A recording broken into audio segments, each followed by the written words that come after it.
7 of the Cameroon side played against England in the Italian World Cup extravaganza. 3 more, Onana, Canabiek and Umbu would have played, but for suspension. That just leaves the goalkeeper, Antoine Bell, who was the first choice until 6 hours before the opening game for Cameroon, when he was dropped for disciplinary reasons and replaced by Thomas Nkono, who then played in every game.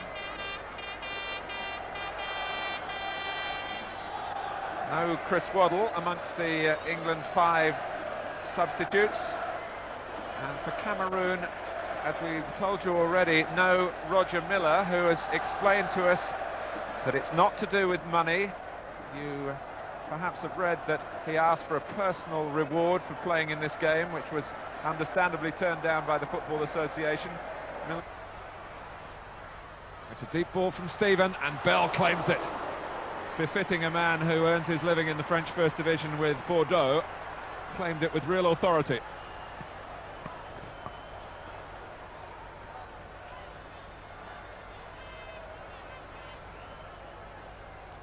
Ebwele. Ian Wright, who's direct and exciting and hasn't had much chance to work with Gary Lineker. Gascoigne's corner, and Bell there again. He's made a terrific start to the game.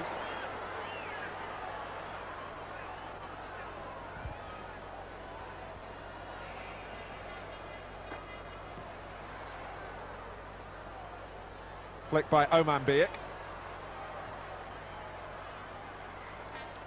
Ebwele, the number, does so effectively for Liverpool. Lineker hoping for a flick on, but England have worked the corner short. Pearce gets the cross in, Robson! And it was an instinctive stop by Bell to knock the ball down, and then he was able to claim it. Brian Robson might not have the whole match tonight to encourage Graham Taylor to feature him in his future plans. Mark Wright is well up here. Pearce, Lineker is unmarked. Not handball, despite Lineker's vigorous appeal. But that uncertainty in their defending, undoubtedly the weakest part of the Cameroon game. Lee Dixon. And Bell's come a long way again, and a suspicion of a fumble, but only just that. And he really is commanding his penalty area, Trevor. Yes, it's worth the England players keep an eye on Bell, because here you see Dixon crossing the ball and you just can't see it, but Bell is already 3 or 4 yards off his goal line before the cross has come over. Remember Beardsley in the last game we played here caught the goalkeeper napping by beating him at the near post.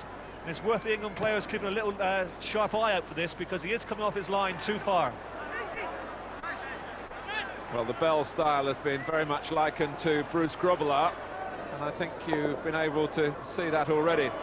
The last goal he conceded, incidentally, for his club Bordeaux, was put past him last Friday night by Chris Waddle.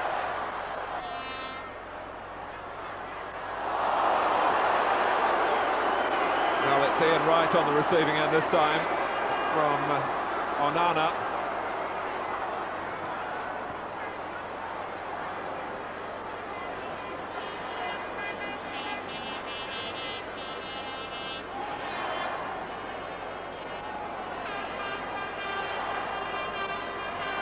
I think it just caught Ian right there across the ankle, but it's... Stephen did that wonderfully well. Right, Lineker. Goalkeeper Bell brought Lineker down. Penalty. It's the same problem for Cameroon that they had in the World Cup quarter-final. Gary Lineker earned 2 penalties for England then and scored them both. And thanks to Ian Wright's knockdown to him here and Bell's lunge there, Lineker will have the ball on the penalty spot again. In his pursuit of England's all-time scoring record. Lineker takes it, Lineker scores! 20 minutes gone. Yes, the England players are finding plenty of space. Good movement, good passing. There's plenty more goals to come in this game.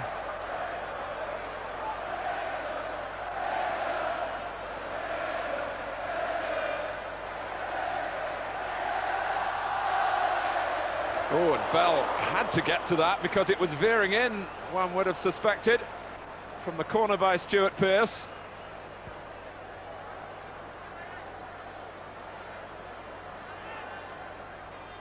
Yes, as the ball is played into the near post there, Bell is not put under any pressure at all. Again, Trevor Stephen outthinking the opposition. Onana. Pearce up well. Barnes trying to get there before Pagal.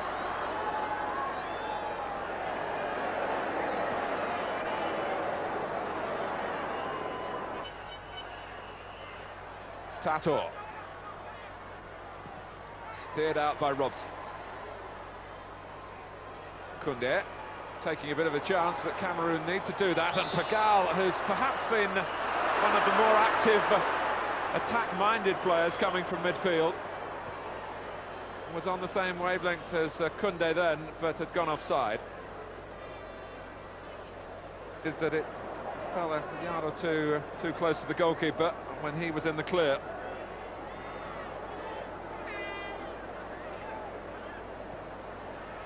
Well, the Cameroon defenders in this first half have shown that they're not particularly brilliant at defending. Some of their challenges have been rather poor, and Tato there showed that his heading is not particularly good either in defence.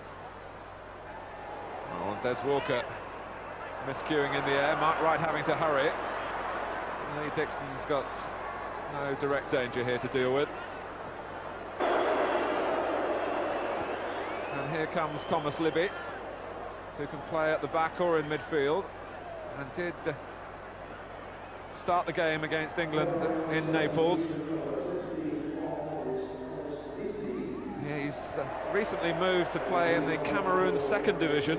Yes, they do have a second division at the club where Roger Miller is the general manager. It's a club with a lot of financial resources.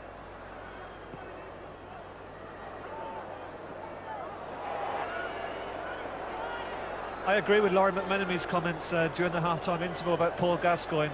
I felt that first half he was playing rather too deep and rather doing too much on the ball. It was noticeable that at times Brian Robson was urging him to go forward to do his best of his work around the penalty box, a little bit nearer to Ian Wright and Gary Lineker. First choice players suspended from the game in Naples, and there's another late one by Onana on Lineker, and the referee's got to be firmer if this goes on.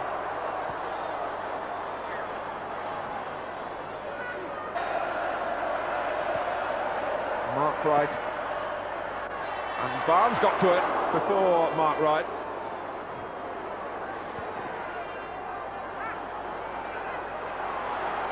Pearce, the linesman says play on, but Ebuele had recovered. Ebuele, who had to get extra leave from the bank that he works at to stay with the squad during the World Cup. That was happily given in a country that was so overjoyed. Football is everything in Cameroon. Some pressure.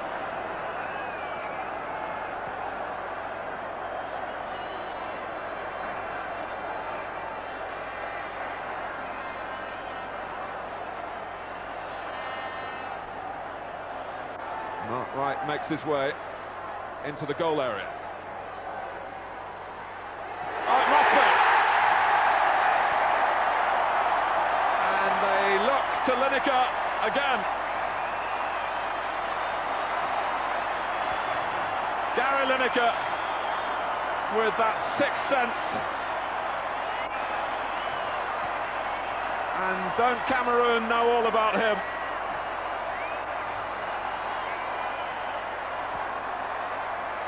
He beat Ian Wright to it.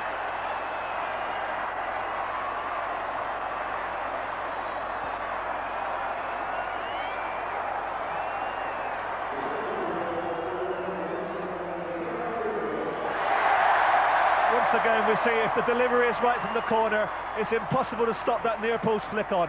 Mark Wright is so good with it, and there were three players at the back post, Ian Wright, Brian Robson and Gary Lineker, all queuing up to put the touch into the net.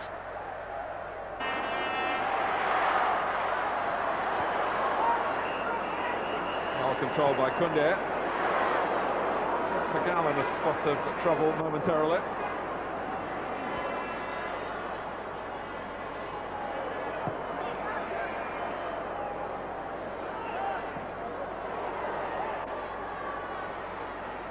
We're watching this friendly international live on the Sports Channel in conjunction with Guinness.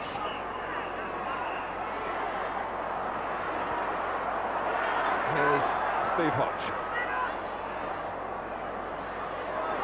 And Bell, very much Grobbelaar style.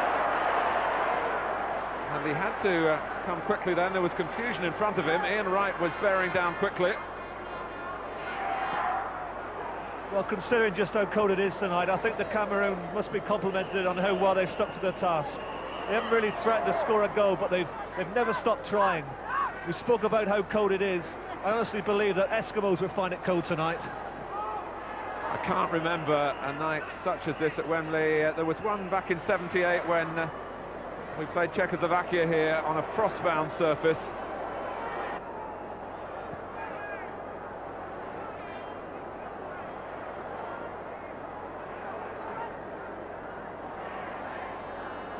Cameroon are going to take off Ekeke, who hasn't been able to score tonight as he did in such thrilling style against England in Naples. And it's one of the new generation coming on, Guy Tapoko, for Cameroon, the only member of the 18-man party here who didn't go to the World Cup.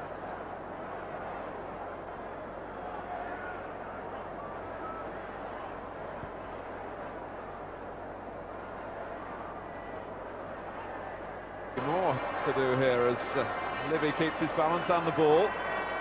Tator.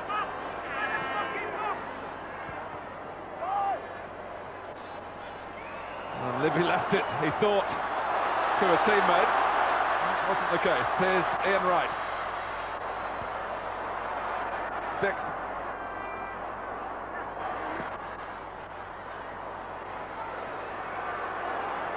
Again, Cameroon have flooded back to defend their own penalty area, and Onana has to do it at the expense of another corner.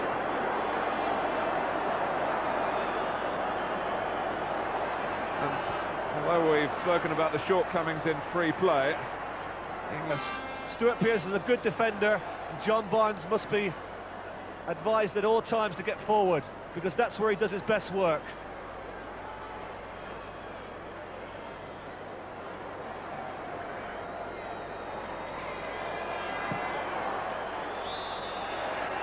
Well, reputations at stake tonight rather than World Cup progress of 7 months ago. The elements as much a test as the opposition, but Gary Lineker comes up smiling once more, whatever the circumstances. 2 more goals for the England cause, and England have beaten Cameroon again, more comfortably than in Naples, in more suitable conditions.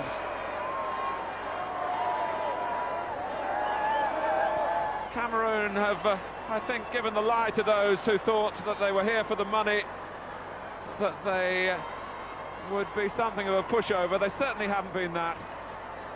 They settled for the most part for a defence that had its share of chaos in terms of tackles, particularly in the way that Lineker was brought down for yet another penalty, which gave England the first half advantage.